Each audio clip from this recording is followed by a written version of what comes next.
4 एक वाजता 2 मुलं आमचं हिंदुस्तान हार्डवेअर म्हणून शिवाजी महाराज चौक आणि आंबेडकर चौकाच्या मध्ये दुकान आहे.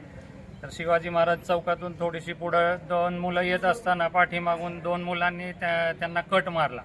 तर ते कट मारून पुढे जात असताना हे दोघं मुलं आमच्या दुकानासमोर थांबले आणि त्यांना विचारलं की बाबा असं कट मारू नका, जरा जपून जा.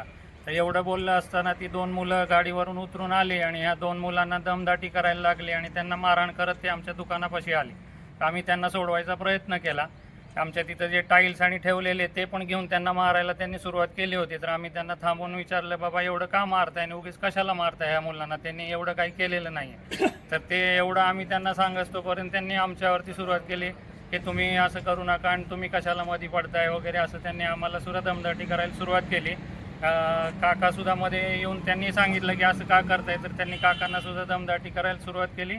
हे आमच्याकडे कामाला आहेत, त्यांना थांबवण्याचा प्रयत्न केला तर त्यांनाही ते जातीवाचक बोलले आणि हे असा सगळा प्रसंग आमच्या दुकानासमोर त्यांनी केला.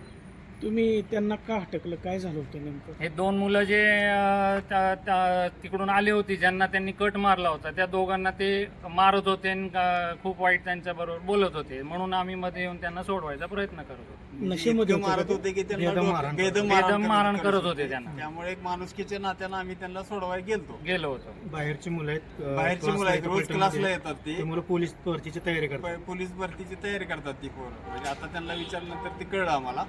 पण विषय असा आहे की सोडवणं जाणं जर हा गुन्हा असेल तर मग अवघड आहे, जगणं मुश्किल आहे. मुलं राहिली बाजूला, नंतर आम्ही व्यापाऱ्यांना कोणाला तरी त्यानं फोन केला आणि सांगितलं कोयते घेऊन या रे आणि ह्यांना संध्याकाळी बघूया आणि हे लांड्याला पहिलं बघायचं, बाकी सगळी जाऊन देत, ह्या लांड्याला काय ठेवायचं नाही असं पण बोललेत ते.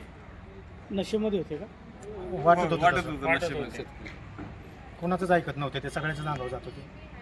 आता पोलीस स्टेशनमध्ये काय प्रक्रिया चालू आहे? आता म्हणजे आता काय तुम्ही गुन्हा दाखल करण्याची प्रक्रिया अशी चालू आहे? घटना परत घडली नाही पाहिजे. व्यापाऱ्यांना संरक्षण काहीतरी दिलं पाहिजे किंवा तिथं जी पोलीस चौकी होती तिथं माणूस आता पोलीस गाडी यायला सुद्धा बराच वेळ गेला.